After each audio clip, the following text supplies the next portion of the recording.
Big things are happening for Ukraine here in the United States since Donald Trump looks to have changed his ways, and now Ukraine will most likely get weapons, but also something bigger: Russian sanctions. I don't know, we get a lot of bullshit thrown at us by Putin, for you want to know the truth.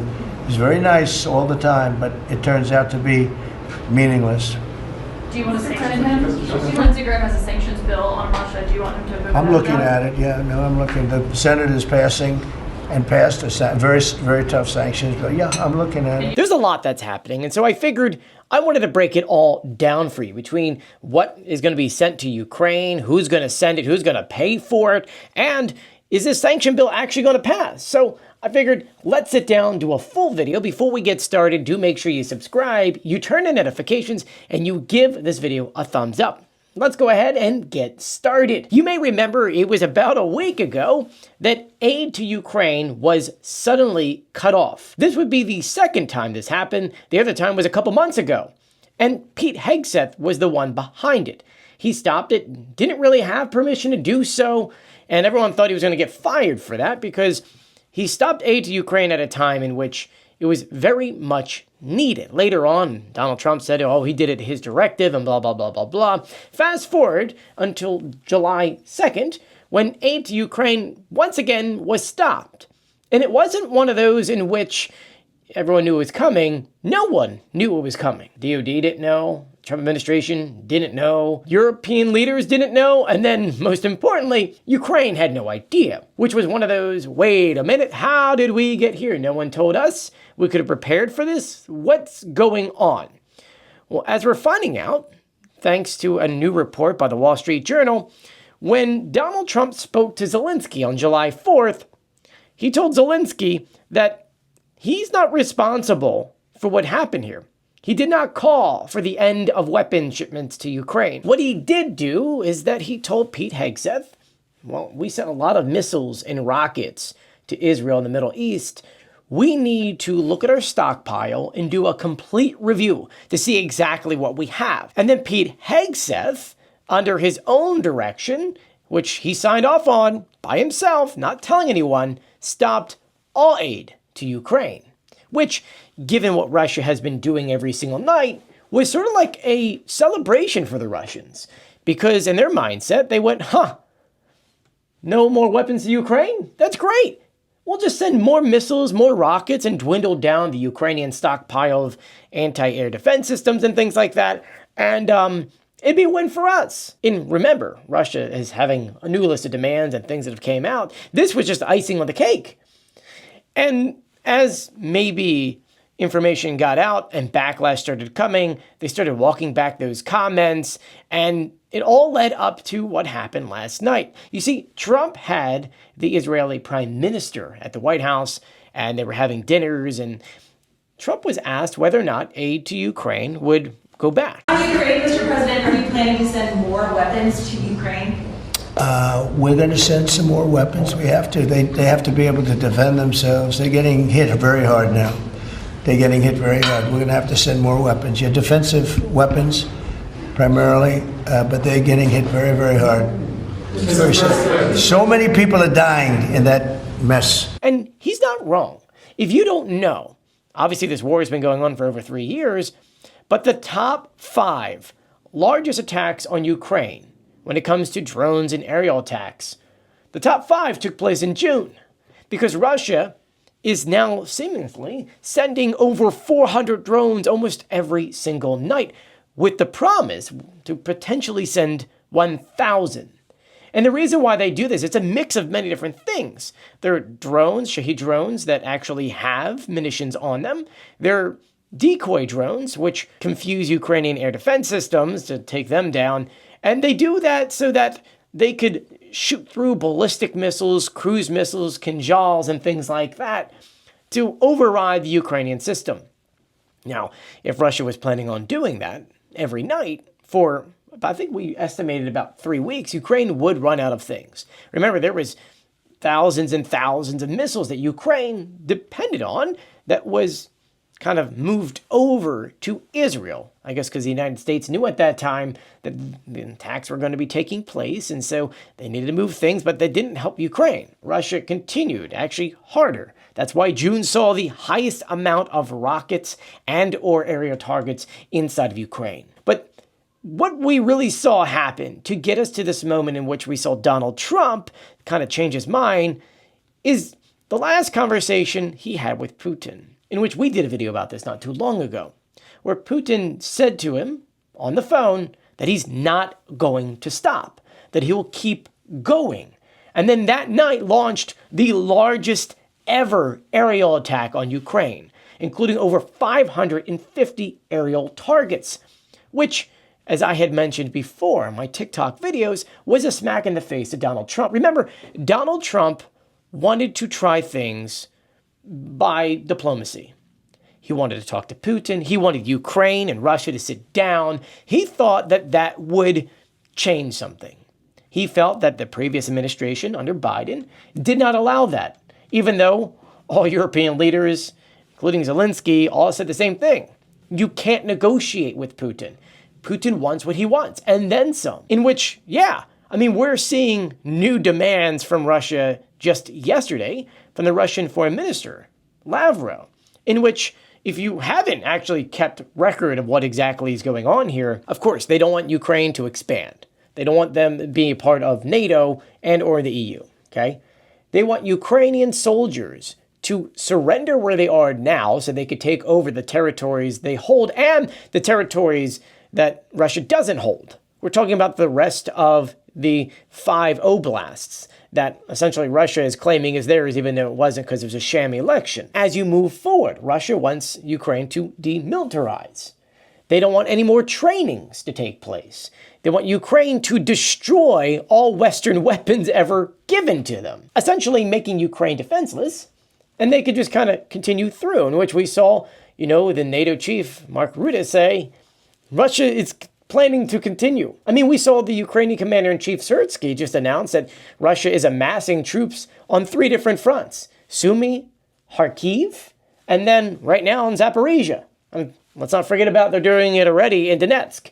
So Russia has no plans of stopping, but the latest demands that we're seeing from Lavrov is the fact that in order for peace talks to even happen, the West, including the United States and Europe, would have to stop all the sanctions onto Russia. So let me get this right. NATO can't join NATO, get rid of most of the military in Ukraine, no Western weapons, they have to give up all the land and territory, and then now they think that the United States and Europe are just going to release the sanctions. Oh, and I forgot one more, because as you may know, Russia has some frozen assets that have been, frozen for quite some time, and Russia wants it all back. So talking about wishing for shooting for the stars and landing on the moon, or whatever the heck the saying is, Russia is aiming for the galaxy, and they still want the galaxy. It doesn't make any sense, and it shows you that they're unwilling to compromise, unwilling to actually end their war inside of Ukraine. And Donald Trump, hearing from Putin directly, seeing this information come out, and seeing that Ukraine has been doing every single thing the United States has ever demanded. Zelensky has not said no once to Trump. All this together has Trump realizing we have a bigger problem here, in which Russia is not going to stop. We have to do something to help Ukraine. And so that brings us to last night's conversation. The moment that Donald Trump said that it's time to send weapons to Ukraine, it was like 30 minutes later, the Pentagon put out a statement, which makes you go, wow, that was really quick, which I need to remind you that as Trump was saying these comments that we need to give weapons back to Ukraine to protect themselves, Pete Hegseth is sitting behind Trump, shaking his head like, yeah, we need to, even though he's the one who stopped this not once, but twice. So when it comes to the Pentagon, we heard a statement from the chief Pentagon spokesperson, Sean Parnell, in which he says, At President Trump's direction, the Department of Defense is sending additional defensive weapons to Ukraine to ensure the Ukrainians can defend themselves while we work to secure a lasting peace and ensuring the killing stops. Nothing offensive here, so they're not going to be shooting more HIMARS into Russia or other positions, even though they should be able to. We've trusted Ukraine long enough. They've never done anything wrong on our end, so we should let them do what they need to do. But here they're saying we're going to send it. But now we start getting into a new article that came out, Axios. In it they say that the United States is willing to send Ukraine 10 Patriot interceptors. That's a problem. Because if that's the only thing the U.S. is willing to send, that's what? 10%, 15% of the stuff that was originally supposed to go to Ukraine? That's not going to last too long, especially when Russia keeps using Kinjals, in which the Patriots, that's the only thing that stops them. Now, granted, Ukraine does have multi-levels of air defense systems. They use drones to take out drones. They use helicopters and other fighter pilots and aircraft to take out other kind of targets. There's many different layers. I believe last time we checked, it's a 5-layer system. But the Patriots probably some of the most important ones to have, because that's what stops the Kinjals and other hypersonic or massive cruise/ballistic missiles. And having just 10 isn't really going to do much, especially when Ukraine has gone through what seems to be 100 plus in the past about a year. Now we're seeing, at least according to this article, the United States toying with the idea that Germany should give up one of their Patriot batteries or systems and give it to Ukraine. In which Germany they're going back and forth. They are negotiating because the U.S. says maybe there's some way here that the U.S. could pay for some of it and Europe can pay for some of it and we can give it to Ukraine. But it doesn't address the major issue here. Germany themselves, they feel that they have given the most when it comes to Patriots. And let's be honest, they've done a lot. They have done a lot over the past few years. And finally, when Germany decided to actually do help, though still no Tauruses to Ukraine. And so they're like, hey, we need to figure that out first because we think the United States has way more than what they're actually talking about. So it's kind of like a back and forth where they're trying to figure this out to figure out, hey, Germany, how about we buy these? We give them to Ukraine, and as that's going on, we'll make you new things. But it comes at a time in which the United States had already used dozens and dozens in the Middle East, and they need to produce more. And it's not something that you can buy just randomly. They can't produce these quickly. It takes a while to make them. But as many people have pointed out, biggest problem is that, okay, cool. So you can hold on to these and, decide what you want to do with it, but you're not actively being attacked. And if you stop Russia now in Ukraine, then you technically wouldn't need those Patriots. Because right now they're just sitting in warehouses in many different countries, sitting there waiting to be used, potentially on the biggest threat right now, which is Russia, or potentially down the line, China. So we don't know, at least this very moment, any concrete information on how much Ukraine will actually get, who's going to be buying it, where is it coming from.